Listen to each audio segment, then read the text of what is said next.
అందరికీ స్వాగతం సుస్వాగతం.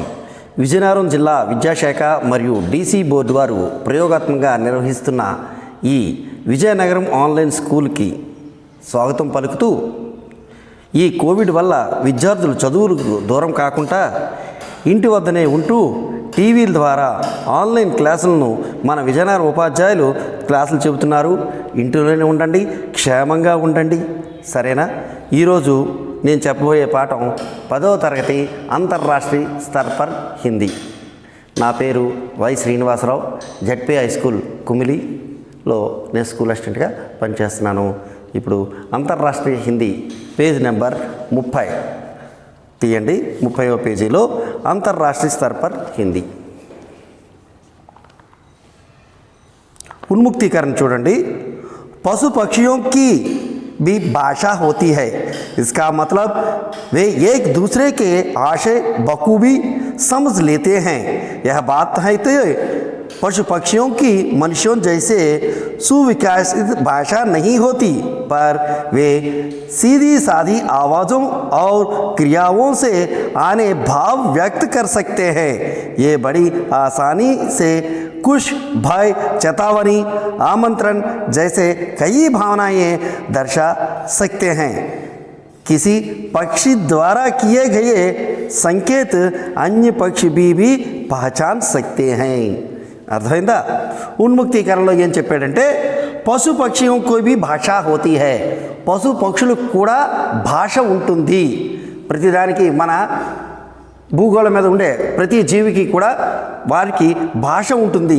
इसका मतलब एक दूसरे के आशय बखूबी समझ लेता है. అవి తన తాలూకా హావభావాలను కానీ ఆవాజ్ అంటే వాటి యొక్క వాణిని వినిపిస్తూ వాళ్ళ ఉద్దేశాన్ని, బఖూబీ అంటే ఉద్దేశాన్ని ఈజీగా అవతల వాళ్ళకి తెలియపరుస్తాయి. యహ బాత్ హై తో పశు పక్షుకి మనుష్య జైసే హై. అలాగన్నానని వాటికి భాష ఉంటుందా, మనలాగా అన్ని విషయాలు వ్యాకరణం తెలుస్తుందా అంటే కాదు. మనుషులంతా సువికాసమైన భాష అయితే లేదు, కానీ సీదీ సాది ఆవాజం ఎంతో అంతో ఆ గొంతుకులో క్రియలు మార్పుల ద్వారా अपने भाव को व्यक्त कर सकते हैं. అవి తన భావాలతో, అంటే అమ్మా అన్నప్పుడు ఎలాగుంటుంది, అమ్మా అన్నప్పుడు ఎలా అంటుంది, ఆ హావభావాలు గొంతుకులో ఉండే రకాలని తెలియజేస్తూ వే బడై ఆసానిసే అవి చాలా ఈజీగా ఖుషి సంతోషాన్ని, భయాన్ని, చతావని ఏదైనా హెచ్చరిక చేస్తున్నాం ఇక్కడి నుంచి పారిపోండి అన్నాలన్నా, ఆమంత్రణ అంటే ఆహ్వానించాలి. ఇక్కడ ఏదో తిండి గింజలు ఉన్నాయనుకోండి, అన్నింటినీ పిలుస్తాయి. పిలిచి రండి ఇక్కడ మనకి తినడానికి ఉన్నాయని పిలుచుకుంటే జైసి కయి భావనాయే ఇలాంటివి చాలా భావాలని దర్శా సక్తే హై. మనం చూడవచ్చు. అవి ఆవులు అవ్వచ్చు, ఆవులు, గేదెలు, మేకలు, పశువులు, పక్షులు ఏవైనా కూడా ఈ రకంగా తన భావాల్ని తెలియజేస్తాయి. किसी पक्षी द्वारा किए गए संकेत अन्य पक्षी भी पहचान सकते हैं. ఇలాగా ఒక పక్షి చేసే సంకేతం అంటే సైగలు ద్వారా ఇంకో పక్షి, దాని జాతి పక్షి తప్పకుండా తెలుసుకుంటుంది. అంటే ఒకదానికి కూడా తెలియపరచడమే భాష. భాష అంటే ఒకరి భావాల్ని వ్యక్తపరచడమే భాష. ఇందులో మొదటిగా మనకి ఏమి ఇచ్చాడు, ఆవాజ్ కా పర్యాయ క్యా హై. ఆవాజ్ అంటే ఏమిటి? ఆవాజ్ అంటే వాణి, వాక్, మాట. కిసి ప్రాణికే అనోఖీ విశేషత బతాయే. ఏదైనా ఒక ప్రాణి, ఏదైనా అంటే మామూలుగా కాకుండా ప్రత్యేకంగా ఉన్నది ఏమిటంటే ఉల్లు అంటే గుడ్లగోబ అన్ని పక్షుల్లా కాకుండా తన తలని 360 సెంటీమీటర్ల వెనక్కి తిప్పగలదు. మనం మిగతావేమి తిప్పలేము. అలాగే అవి పెద్ద కళ్ళు వేసి చూడగలవు. దానికి కొన్ని ప్రత్యేకతలు ఉన్నాయి. ఇసి గద్యాంశ के लिए उचित शीर्षक दीजिए. ఈ పారాగ్రాఫ్ చదివాం కదా ఇప్పుడు, పశు పక్షికి భాష హోతీ హై అని ఇవన్నీ. దీనికి ఈ గద్యాంశానికి ఏం పేరు పెడితే బాగుంటుంది? పక్షికి భాష హై, పక్షికి భాష హై, పక్షులకి కూడా భాష ఉంటుంది, పశు పక్షులకు కూడా భాష ఉంటుందని హెడ్డింగు పెట్టుకోవచ్చు అని. సరే, ఇప్పుడు దాని తర్వాత చూడండి. ఉద్దేశ్ छात्रों को పత్ర लिखने की विविध शैलियाँ का ज्ञान कराना. ఉద్దేశం ఏమిటంటే ఛాత్రం అంటే విద్యార్థులకు పత్రలేఖన్ లెటర్ రాయడంకి వివిధ శైలియం రకరకాలంటే శైలిగా ఉన్నది. ఒక లెటర్ రాయాలంటే మన హావభావాల్ని అడ్డదిడ్డంగా ఏదో కలగా పొలగంగా రాసేస్తే అది ఉత్తరం కాదు. అవతల వ్యక్తికి అర్థమయ్యే రీతిలో మనం ఎక్కడి నుంచి రాస్తున్నాం, ఏ రోజు రాస్తున్నాం, ఎప్పుడు వస్తుంది, ఎవరికి రాస్తున్నాం అన్న విషయాలు, ఏ ప్లేస్లో ఎక్కడ ఎలా రాయాలి అన్న విషయాలన్నీ కూడా మనం లెటర్ ద్వారా తెలుసుకోవాలి. इनके लेखन सृजन के विकास के साथ साथ उन्हें अंतर्राष्ट्रीय स्तर पर हिंदी का महत्व बताना है. అలాగే ఈ పాఠం యొక్క ఉద్దేశం ఏంటంటే రాత నిర్మాణం ఎలా రాయాలి, ఏమిటి, ఎవరికి పెద్దవాళ్ళకి ఎలా లెటర్ రాయాలి, రాశాలు ఎలాగ దాన్ని స్పందిస్తారు, ఎక్కడ ఫ్రమ్ అడ్రస్ రాయాలి, ఎక్కడ టు అడ్రస్ రాయాలి, ఎక్కడ బాడీ ఆఫ్ ది లెటర్ రాయాలి, ఎక్కడ చివరిలో మన రాయాలి, ఇవన్నీ విషయాలు కూడా మన హిందీలో తెలియపరచడం కోసమని ఈరోజు 10వ తరగతిలో మనకి లెటర్ రైటింగ్ ఇచ్చారు. దాంతోపాటుగా అంతర్రాష్ట్రీయ స్తరపర్ అంతర్జాతీయ స్థరలో హిందీ యొక్క మహత్యాన్ని కూడా చెప్పాడు.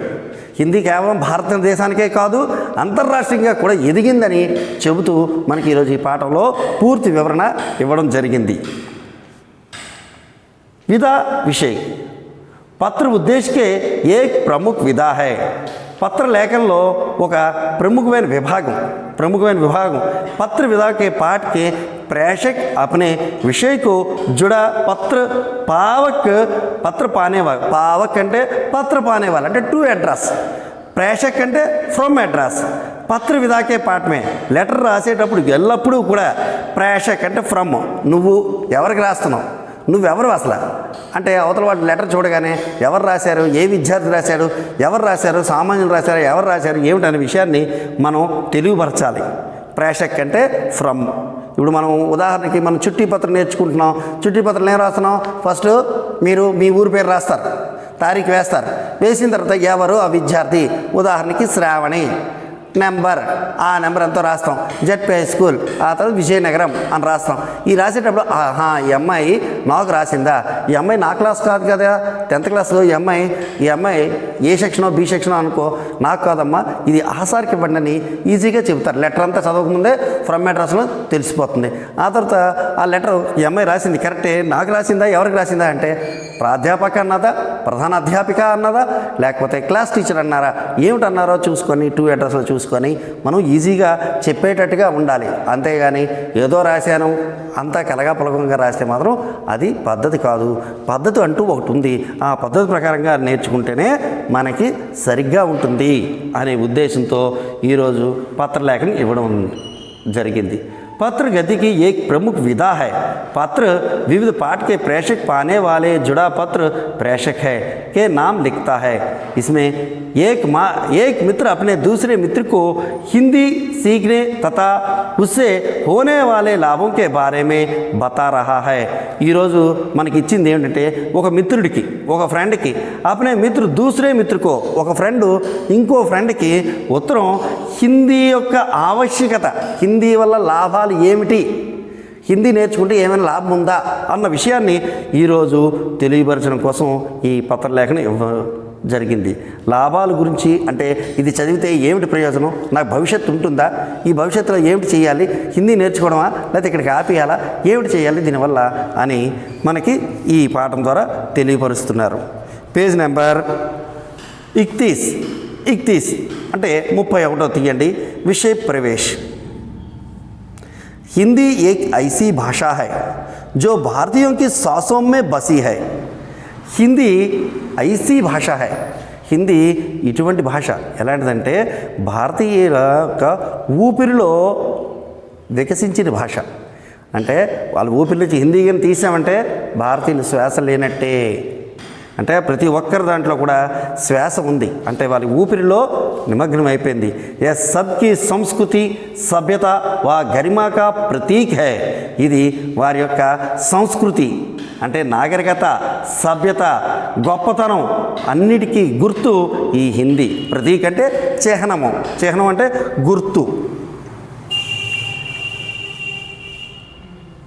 సభ్యత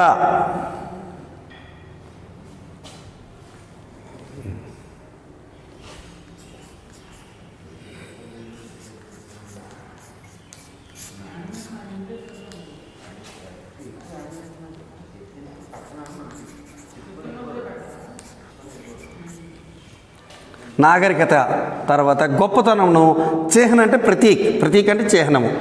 गांधी जी ने अपना जीवन देश की स्वतंत्रता के साथ साथ हिंदी की सेवा में समर्पित कर दिया था। భారతదేశానికి స్వతంత్రం తెచ్చినవారు అంటే టక్మన్ చెప్తారు అందరూ ఒకటే పేరు, महात्मा गांधी जी। गांधी जी ने अपने जीवन में देश के स्वतंत्रता के साथ భారతదేశ స్వాతంత్రంతో పాటు ఆయన హిందీ సేవని కూడా చేయాలని నిర్ణయించుకున్నారు। హిందీ సేవ కూడా అంతే చేశారు। భారతదేశానికి స్వతంత్రం ఎంత అవసరమో హిందీ కూడా అంత అవసరం, హిందీ నేర్పించాలి అని ఆయన జీవితాన్నే త్యాగం చేశారు। अब हिंदी ना केवल भारत की बल्कि विश्व की भाषा बन चुकी है। ఇప్పుడు అది కేవలం భారతదేశానికే కాదు, బల్కి అంటే కాదు కాక విశ్వకి భాష హై, విశ్వ భాష, ప్రపంచ భాషగా కూడా తీర్చిదిద్దబడింది। संसार के विविध क्षेत्रों में हिंदी करोड़ों लोगों की जीविका बन चुकी है। ఈరోజు ప్రపంచంలో విభిన్నమైన ప్రదేశాల్లో, క్షేత్రం అంటే ప్రదేశాల్లో హిందీ యొక్క కరోడో లోగం, కోట్లాది మందికి జీవిక, బ్రతుకు తెరువునిస్తుంది। అంటే హిందీ వల్ల ఉపయోగం లేదా అని అంటే చాలా ఉంది। ఇండియాలోనే కాదు ఇతర దేశాల్లో కూడా హిందీ యొక్క రోజు రోజుకి కూడా డెవలప్మెంట్ జరుగుతూ ఉంది అని మనకి విషయ ప్రవేశంలో తెలియజేశాడు। ఇప్పుడు మనం పాఠంలోకి వెళ్దాము। చూడండి, हैदराबाद 8 नवंबर 2014। प्रिय मित्र, तुम कैसे हो? आशा करता हूँ कि तुम अपने परिवार के साथ सकुशल हो।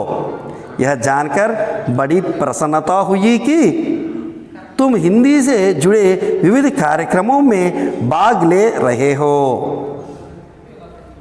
मित्र से ऐसा कहते हैं, पहला हैदराबाद है, हैदराबाद माने स्थान है, स्थान के बाद एक खामा लिखना है और दिनांक माने तारीख वेयाली, तारीख ఏంటి 8 నవంబర్ 2014।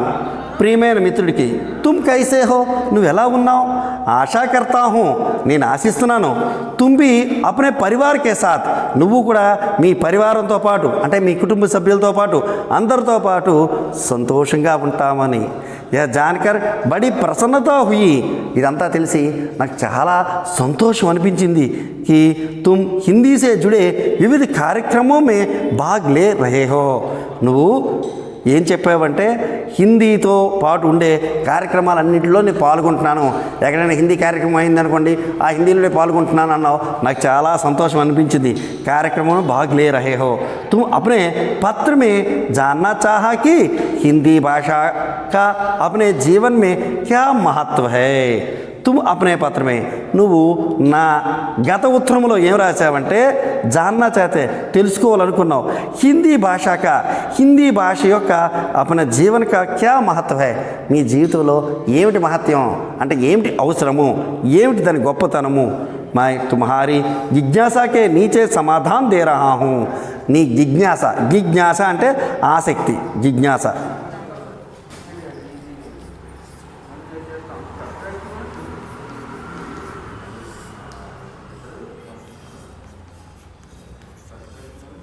ఆసక్తి కే నీచే సమాధానం దే రహా హూ, కిందన నీకు సమాధానం చెబుతూ ఉన్నాను। भारतीय स्वतंत्र संग्राम में देश को एकता के में सूत्र में बांधने के लिए एक भाषा की आवश्यकता हुई। భారతీయ స్వతంత్ర సంగ్రామంలో, భారతదేశ స్వతంత్ర సంగ్రామంలో దేశాన్ని ఏక్ సూత్రమే, ఒక తాటిపై బాంధనేకి లియే, బంధించడానికి అంటే అందరినీ ఒకే దారికి తీసుకురావాలంటే ఒక భాష ఉండాలి। మన భారతదేశంలో రకరకాల రాష్ట్రాలు, రకరకాల భాషలు, తెలుగు, తమిళ, కన్నడ, ఒరిస్సా ఇలాగా రకరకాల భాషలు మన భాషలు అటుపక్క హిందీ సైడ్, అటుపక్క నార్త్ సైడ్ వెళ్ళినా కూడా బెంగాలీ వేరు, మహారాష్ట్ర వేరు, గుజరాతీ వేరు భాషలు, అవన్నీ హిందీ కాదు। అయినప్పటికీ కూడా ఇవన్నీ కూడా హిందీతో కాస్తంత పరిచయం ఉంది, హిందీ కోసం తెలుసు। కానీ మరి అందరినీ ఐకమత్యంగా తీసుకురావాలంటే ఏక్ భాషకి ఆవశ్యకత హోతీ హై, ఒక భాష అవసరం ఉంటుంది। భాష జోడ్నే వాలీ హై, తోడ్నే వాలీ నహీ హై। ఏదైనా భాష ఉందంటే అందరినీ కలుపుతుంది కానీ విడదీసేది కాదు భాష. భాషల వల్ల విడపోకూడదు, భాషల వల్ల కలిసి ఉండాలి అనేది. భారతదేశ స్వతంత్ర సంగ్రామంలో మొట్టమొదటిగా వీళ్ళు భాష హిందీ భాషని అభివృద్ధి చేయాలి అని అనుకున్నారు. అందరినీ ఒక తాటి మీద తేవాలంటే ఒక లాంగ్వేజ్లో మాట్లాడాలి. అందరూ అన్ని లాంగ్వేజ్లో మాట్లాడలేము. 14-15 భాషలు ఉన్నాయి. అన్ని భాషల్ని ఒక వ్యక్తి మాట్లాడలేరు. మహాత్మా గాంధీ గారు ఇప్పుడు మాట్లాడతారని అంటారు, వెంటనే వస్తారని హిందీలో మాట్లాడుతూ మాకు రాదు, మాకు తెలియదు, ఇదేమిటంటే మా తమిళ్లో మాట్లాడితే బాగున్ను, మా తెలుగులో మాట్లాడితే బాగున్ను, మా ఒడియాలో మాట్లాడితే బాగున్ను అనుకుంటే అన్ని భాషల్లో వారు మాట్లాడగలరా? వారే కాదు, జవహర్లాల్ నెహ్రూ గారు కానీ, వల్లభాయ్ పటేల్ గారు కానీ ఎవరైనా అన్ని భాషల్లో మాట్లాడలేం. వారికి వచ్చిన భాష ఏమిటి అనేది, లేదా అందరికీ వచ్చిన భాష ఏమిటి, అందరి భాష మన భాషగా చేసుకొని మనం మొత్తం జనాన్ని, భారతదేశ ప్రజలందరినీ ఐకమత్యంగా ఒక తాటి మీద తేవాలనే ఉద్దేశంతో ఆ రోజు హిందీ ప్రచారం మొదలుపెట్టారు. आज हमें एक से अधिक भाषा सीखना जरूरी है. అలాగే ఈరోజు మనం ఒక భాష కంటే ఎక్కువ భాష నేర్చుకోవాల్సిన అవసరం ఎంతైనా ఉంది. जिनमें हिंदी और अंग्रेजी का स्थान महत्वपूर्ण है. ఇందులో హిందీ మరియు ఇంగ్లీష్ స్థాన్ చాలా విలువైన, మహత్వపూర్ణం అంటే చాలా విలువైనవి. ఏమంటే హిందీ రావాలి, మన జాతీయ భాష, రాజభాష और రాష్ట్రభాష भी హిందీ है. और ఇంటర్నేషనల్ లాంగ్వేజ్ అంటున్న అంగ్రేజీ, ఇంగ్లీషు కూడా రావాలి. మరి ఇప్పుడు కంప్యూటర్లు కానీ మిగతా అన్ని విషయాలు ఉంటే ఇంగ్లీషు కూడా రావాలి. మన భారతదేశ భాష హిందీ కూడా రావాలి. మరి నీ మాతృభాష ఎలాగా ఉంటుంది? हिंदी से हमें सारे भारत की पहचान अच्छी तरह से कर सकते हैं. హిందీ యొక్క భాషను తెలుసుకుంటే భారతదేశం యొక్క సంస్కృతి సభ్యతను అంతా కూడా ఈజీగా మనం తెలుసుకోవచ్చు. హిందీలో విషయాలు ఉన్నాయనుకోండి, చాలా గ్రంథాలు ఉన్నాయి. ఆ గ్రంథాలన్నింటిలో సారాంశం ఏముంది అన్న విషయాన్ని తెలుసుకోవాలంటే హిందీ నేర్చుకోవాలి. హిందీ నేర్చుకుంటే హిందీ ద్వారా నీకు అన్ని విషయాలు తెలుస్తాయి. ఆ భాష రాకుండా మిగతావన్నీ నేర్చుకుంటే హిందీ గొప్పతనం, భారతదేశ గొప్పతనం మనకి తెలియదు. भारत में अलग अलग प्रांतों में अलग अलग भाषाएं बोली जाती है. భారతదేశంలో రకరకాల రాజ్యాలు, రాజ్యం అంటే రాష్ట్రాలు, రకరకాల రాష్ట్రాలు, రకరకాల ప్రాంతాలు, రకరకాల భాషలు. हमें भारत के सभी प्रांतों में जुड़ने के लिए एक भाषा की आवश्यकता होती है. ఎన్ని కలిపేది जुड़ने के लिए, కలిపేది ఎన్ని రాష్ట్రాలని అన్ని దేశాన్ని కలపాలంటే ఏదో ఒక భాష అవసరం ఉంది. అది ఏ భాష అయితే బాగుంటుంది? కొందరు తెలుగు పెట్టేయండి అంటారు, కొందరు తమిళ్ పెట్టేయండి అంటారు, కొందరు ఒడియా పెట్టేయండి అంటారు. కానీ అన్నిటిలో సామర్థ్యం ఉండేది, బాగా ఉండేది, ఈజీగా నచ్చేది, అందరికీ అర్థమయ్యేది ఉండే భాష హిందీ. जिसके सारे भारत के वासी जानते हैं. మొత్తం భారతీయులందరూ కూడా ఈజీగా తెలిసి ఉండాలి. వైసీ భాష హీ హిందీ హై. అటువంటి భాష కేవలం ఒకే ఒక భాష, హిందీ భాష. హిందీ చాలా ఈజీది. जो सारे भारतीयों के एक सूत्र में बांधती है. ఇది మొత్తం భారతీయులందరినీ ఐక్యమత్యం చేస్తుంది. హిందీ अपने शाब्दिक अर्थ से भी भारतीय कहलाती है. హిందీ శాబ్దికంగా అంటే మామూలుగా ఇండియా అని అంటే చాలు హిందీ అని అర్థం వస్తూ ఉంది. इसलिए देश के वर्तमान और भविष्य के ध्यान में रखकर भारतीय संविधान ने अनुच्छेद 345 और 1 के तहत हिंदी को 14 सितंबर 1949 को राजभाषा के रूप में गौरवचित किया है. అయితే మన సంవిధానం అంటే రాజ్యాంగంలో మన వర్తమాన భవిష్యత్ కాలాలని దృష్టిలో పెట్టుకొని భారతీయ రాజ్యాంగంలో అనుచ్ఛేద్ అంటే పారాగ్రాఫ్ 345 और 1 में అందులో సెప్టెంబర్ 14, 1949లో హిందీని రాజభాషగా గుర్తించడం జరిగింది. तब से हर वर्ष 14 सितंबर को हिंदी दिवस मनाते हैं. ఆ రోజు నుంచి ప్రతి సంవత్సరం 49 వరకు మనకి ఒక భాష అంటూ లేదు, దేశ భాష అంటూ. 1949 సెప్టెంబర్ 14న మన హిందీ భాషకి గౌరవం ఇవ్వడం జరిగింది. ఆ రోజు నుంచి కూడా మనం సెప్టెంబర్ 14 హిందీ దివస్ చేస్తున్నాం కదా. ప్రతి పాఠశాలలోని ప్రతి దగ్గర కూడా హిందీ దివస్ చేస్తున్నాం. మీ అందరికీ తెలుసు ఆ హిందీ దివస్ ఆ రోజు స్టార్ట్ అయింది. ఆ రోజు మనది భారతదేశ భాషగా గుర్తించడం జరిగింది.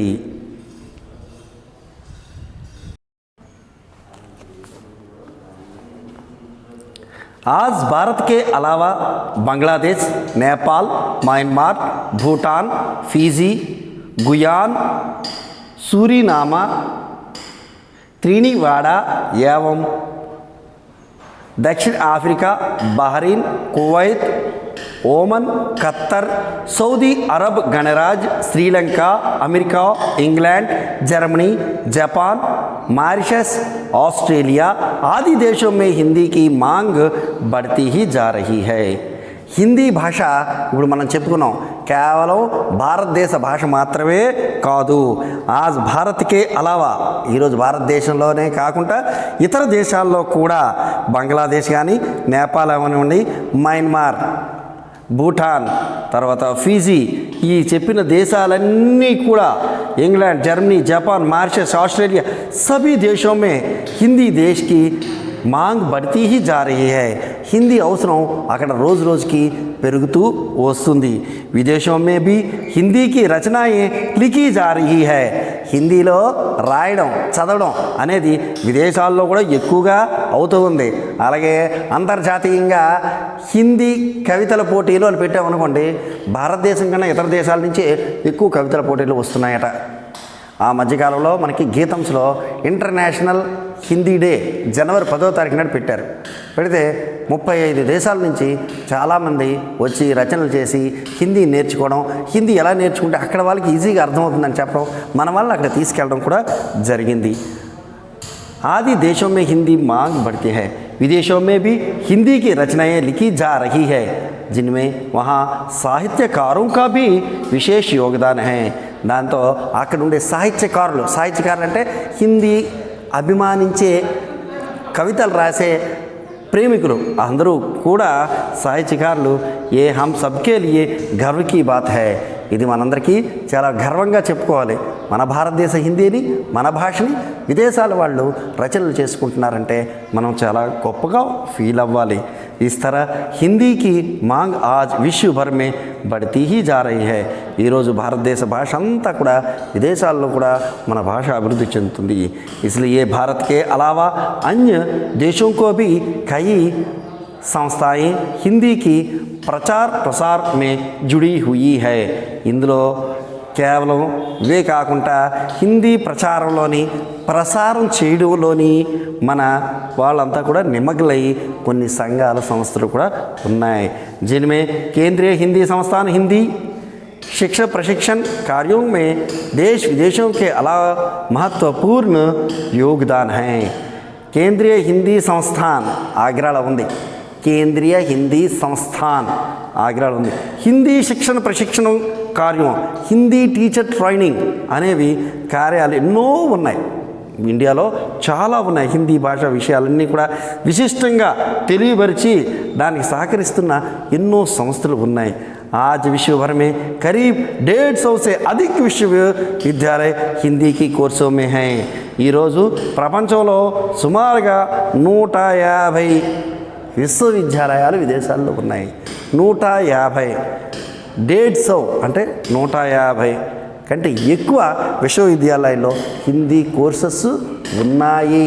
హిందీ కోర్సెస్ విశ్వవిద్యాలయాల్లో అన్ని కోర్సులతో పాటు హిందీ కూడా ఉంది. संचालन कर रहे हैं, అవన్నీ కూడా నిర్వహించుచున్నాయి. बैंक, मीडिया, फिल्म उद्योग आदि के क्षेत्रों में हिंदी की उपयोगिता दिन ब दिन बढ़ती ही जा रही है. ఇకపోతే ఇందులో ఏంటి బాగా డెవలప్ అవుతున్నాయి అంటే బ్యాంకుల్లో, మన బ్యాంకులు ఉన్నాయి. బ్యాంకులోకి వెళ్ళగానే మీరు చూడగానే అక్కడ బోర్డు మీద ఒకటి రాసి ఉంటుంది, రోజుకు ఒక హిందీ పదం నేర్చుకో అని. అలాగే భారతదేశ బ్యాంకుల నుంచి కూడా మన రాష్ట్రంలో ఇతర రాష్ట్రాల నుంచి కూడా మన వాళ్ళు వస్తూ ఉంటారు.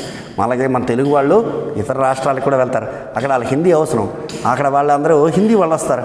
ఎక్కడి నుంచి వెళ్ళామనుకో ఓ హిందీ విషయం తెలియాలి, వాడికి తెలుగు రాదు, మళ్ళీ ట్రాన్స్ఫర్లో మళ్ళీ హిందీ ప్రదేశం వెళ్ళిపోతాడు. వాడు హిందీ నేర్చుకోవాల్సిన, తెలుగు నేర్చుకోవాల్సిన పని ఉండదు. కనుక మనం ఎక్కడికైనా వెళ్ళాలంటే హిందీ నేర్చుకోవాల్సిన అవసరం ఉంటుంది. కనుక బ్యాంకుల్లో మనం పెడతారు, రోజుకొక హిందీ పదం నేర్చుకోండి అని. అలాగే మీడియా అంటే ఏమిటి, మనకి ఈటీవీ, జెమినీ టీవీలో న్యూస్లు చేస్తున్నారు కదా. ఎక్కడ ఏ కార్యక్రమం ఏది జరిగినా, మంచి జరిగినా, చెడ్డ జరిగినా, యాక్సిడెంట్ జరిగినా, మంచి కార్యక్రమం జరిగినా, స్పోర్ట్స్ జరిగినా, ఏవి జరిగినా మీడియా వాళ్ళు వెళ్తారు.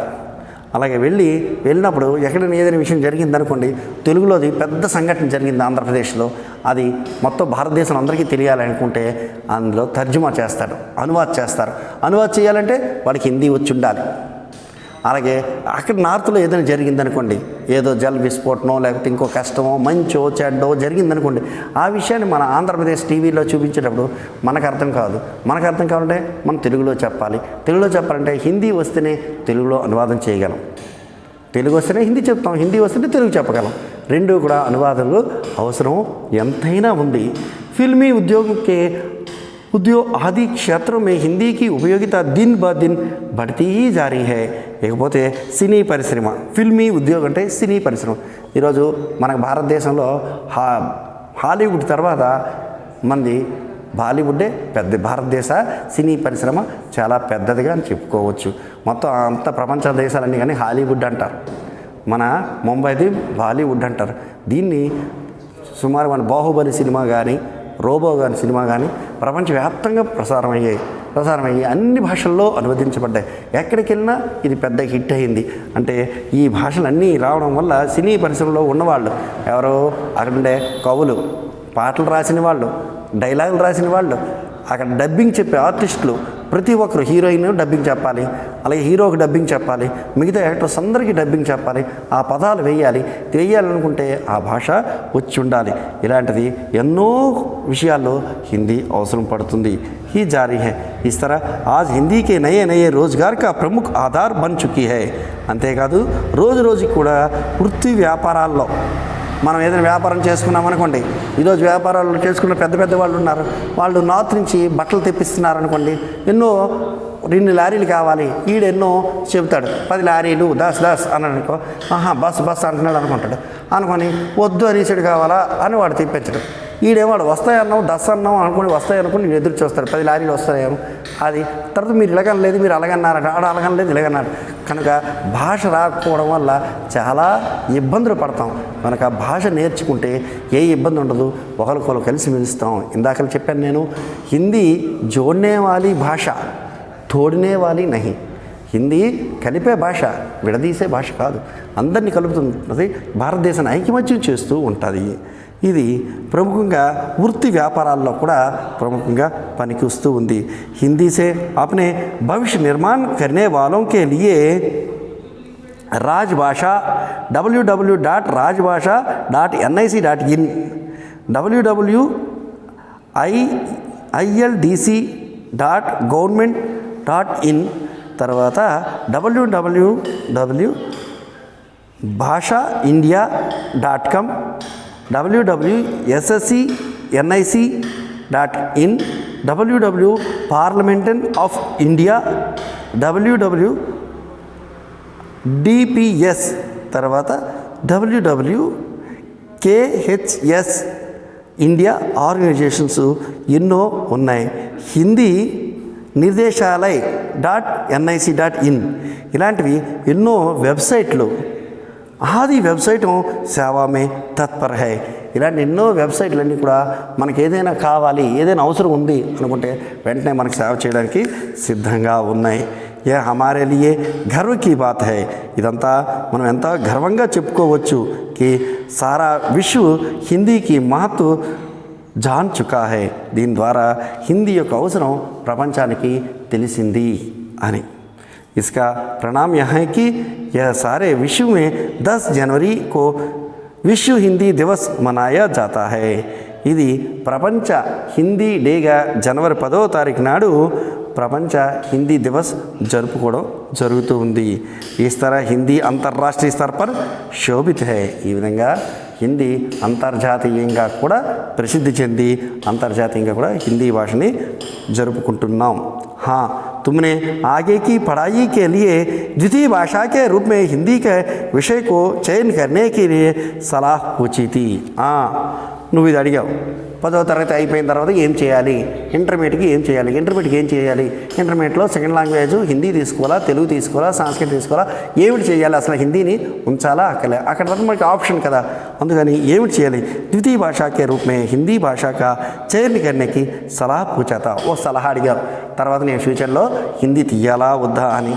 हम जान चुके हैं कि आज राष्ट्रीय और अंतर्राष्ट्रीय स्तर पर हिंदी का महत्वपूर्ण स्थान है ఈ రోజు జాతీయ అంతర్జాతీయ దీంట్లో హిందీ యొక్క మహత్వపూర్ణ స్థానం ఉంది జాతీయంగా అంటే భారతదేశమే కాకుండా అంతర్జాతీయంగా కూడా ఈ భాషకి ఎంతో మహత్వపూర్ణ స్థానం ఉంది हम इससे अपने उज्ज्वल भविष्य का निर्माण कर सकता है మనం మన ఉజ్వలమైన భవిష్యత్తుని తీర్చిదిద్దుకోవచ్చు అనుకుంటే హిందీ ట్రైనింగ్ అవ్వచ్చు హిందీ టీచర్ అవ్వచ్చు హిందీ కాకపోతే మీడియాలో కానీ దేంట్లో కానీ హిందీకి సంబంధించింది అవడంలో తప్పు లేదు इसलिए आगे की पढ़ाई के लिए प्रथम भाषा हो या द्वितीय भाषा हिंदी की चयन करना ही लाभदायक है ఇక నీ ముందు ముందు చదువుల కోసం ప్రథమ భాష అయితే ఫస్ట్ లాంగ్వేజ్ తీసుకో లేదా ద్వితీయ భాష లేదంటే సెకండ్ లాంగ్వేజ్ తీసుకో నీ ఇష్టం ఏదో ఒకటి హిందీకి చయన్ కర్నా హీ లాభదాయక్ హై హిందీతో ముడిపడి ఉన్నట్లయితే నీకు భవిష్యత్తు బాగుంటుంది मुझे पूरा विश्वास है कि तुम हिंदी से जुड़कर अंतर्राष्ट्रीय स्तर पर अपने देश का नाम रोशनी करेंगे నువ్వు ఎలాగైనా నా విశ్వాసం పూర్తి విశ్వాసం ఏమిటంటే హిందీ నేర్చుకొని హిందీతో కలిసి ఉండి అంతర్జాతీయంగా హిందీని నువ్వు తీర్చిదిద్దుతావు మన దేశ పేరుని ప్రకాశంలోకి వెలుగుల్లోకి తీసుకొస్తావు అనే నమ్మకం ఉంది घर में बड़ों को मेरा प्रणाम कहना अपने स्वास्थ्य का पूरा ध्यान रखना నువ్వు ఈరోజు మీకు చెప్తున్నాను పెద్దవాళ్ళందరికీ నా నమస్కారాలు అని చెప్పండి నీ ఆరోగ్యం చాలా జాగ్రత్తగా ఉంచుకో అంటూ ఇతను ఎవరు రాశారమ్మా బషీర్ అహ్మద్ తుమ్హారా ప్రియ మిత్ర నీ యొక్క ప్రియమైన మిత్రుడు బషీర్ అహ్మద్ అనేవాడు ఎవరికి రాశాడు అనిల్ కుమార్ శ్రీ ఎస్ అనిల్ కుమార్ 10वीं కక్ష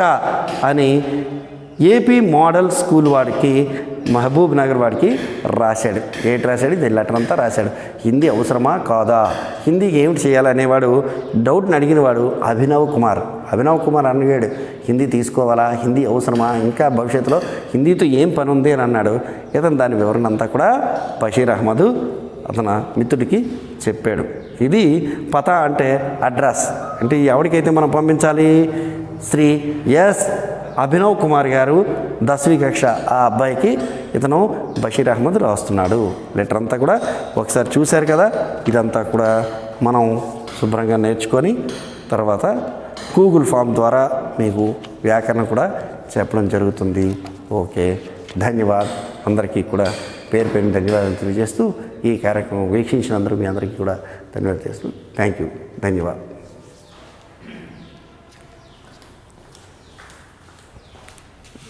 ఇది ఎక్కువ రాలేదు